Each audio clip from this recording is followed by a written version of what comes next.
Welcome to the Motus Video Zone. With your copy of the Motus K53 book and these easy-to-follow videos, you'll have a clearer understanding of how to pass your test with flying colors.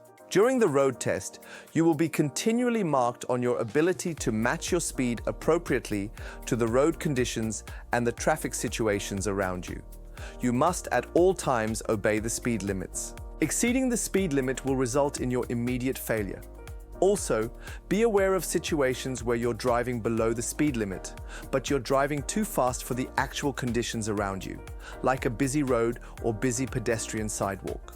Also, if you're driving too slow for the situation around you, you'll be penalized for every 5 to 8 seconds that your speed is slower than appropriate. So, if you're adjusting your speed to suit the flow of traffic or the road conditions, remember to check your rearview mirror before braking and be mindful to keep a safe following distance when accelerating. Your following distance is the distance between the front of your vehicle and the back of the vehicle in front of you. A safe following distance is one that allows enough space in which to bring your vehicle to a safe stop should the vehicle in front perform an emergency stop or have an accident. This distance changes in relation to the speed at which you're traveling and is best measured in seconds. Generally, try to keep a minimum 2-second following distance. Under poor conditions such as rain, slippery roads, or poor visibility, you should increase your following distance to 4 seconds.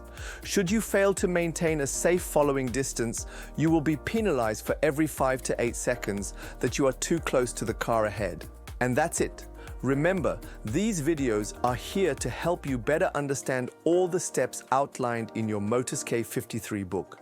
So keep practicing and stay alert, stay safe, and stay ahead with Motus. Hit like, subscribe, and stay tuned for more K53 tips, competitions, and exciting prizes.